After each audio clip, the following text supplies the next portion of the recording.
How many of you, if you were honest with me, do you know you have these choices and these areas in your life that you want to try to move towards? You know that you want to try to change. You know you want to face some of these struggles, but fear sometimes paralyzes you. Anybody in here?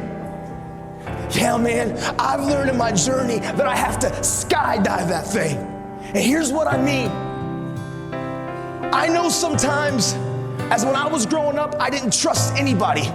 I know things have happened to me. My dad abandoned me. I isolated. And I always said, if I find the perfect person that I can count on, if I find the perfect person that I can trust, then I will. But the truth is that person's not here. People are people and they're going to let you down. I've learned I can't put my trust and my confidence in the people, but it's in the process and the discipline and the action of the habit of finding the courage to punch fear in the face and take the step of beginning to trust people, which means I started talking, I started speaking.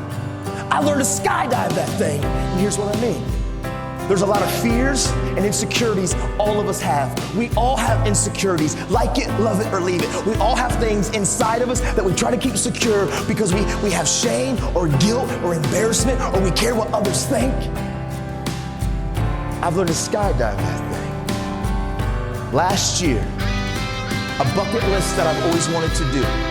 I've always wanted to go skydiving. I'm an adrenaline junkie, but the problem is now, where I'm at in my life, I'm a husband, and I'm a father. And I guess my wife doesn't approve of me jumping out of planes at 15,000 feet. So I thought something that I've always wanted to do, I was never going to get the opportunity to do. But I was in Oregon, and I got done early, and I saw a sign, and it said, Skydive Oregon. And so I was like, yep. I called my wife. If I can get my wife to say, yeah, we're all good, I call her and I'm like, hey honey, I got done a little bit early. I've always wanted to, you know, it's something that I've desired to do. I think I want to go skydiving. Nah, I'm cool, I'm not going to. Yeah, maybe. Nah, I'm just kidding, I'm all right, I don't need to do that. It's not quite smart.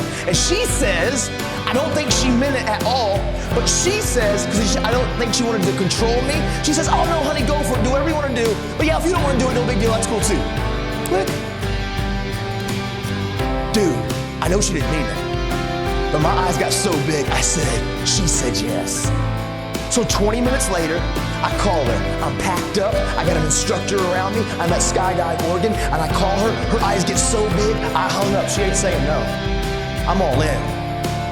But as I start going through the process of skydiving, as the instructor shows up, and as he starts walking me through this process, my anxiety started getting higher. Like he started coming to me and saying, listen, here's your pack, here's your chute, here's how you're gonna fall. He put me on this counter. He said, this is my 9th jump today. I said, what, bro? 9 times?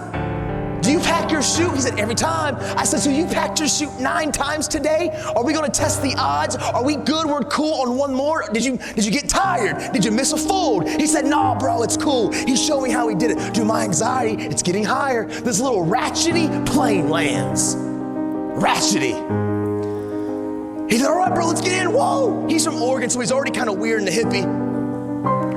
As we get into the plane, we start ascending. He slides in behind me. My anxiety is on 10. Just like some of you, when you know you need to trust, you know that you want these areas in your life that you're insecure, and you get to the edge and fear paralyzes you and anxiety gets higher. Dude, I was right there. I've always wanted to do this, but through the process, I was so uncomfortable. As we get to 13,000 feet, he said, listen, bro, we got 6 connectors. 1, 2, 3, 4, 5, 6. I'm gonna connect this. I'm gonna hit all 6 3 times. Do this. Woo, you're gonna do it. You know, I know, we're secure. Skydive Oregon. I'm like, 13K. He pulls the door up. He says, listen, the free fall is only gonna be about 30 to 40 seconds. I want you to experience this moment. So we're gonna scoot to the door. We got 2,000 more feet of climbing. As we scoot to the door, and as we begin to get to that place, I want you just to lean out of the plane. I'm holding on. And I'm like, no! He said, okay, now we're there. Here's the next piece that I want you to do. I want you to take the bottom of your feet and touch the bottom of the plane and hang there. I got you. And I'm like, no! Dude, I was terrified. In that plane, which was the safest place that I could have been, I've never felt more anxiety and fear in my life, even though I've always wanted to do it. But soon as I trusted the process, and soon as I trusted the community of those entrusted to help me learn to skydive, as soon as he got to that place at 15K and he said go, and I took that step, and we skydived that thing. All the anxiety, all the fear, it evaporated.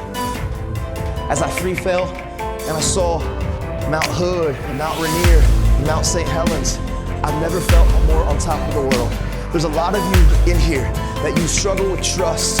Fear has paralyzed you. You know there's areas in your life that you want to change, you need to change, but man, you get to the very precipice at that door and you run back because it is uncomfortable, and I need you to know change is uncomfortable.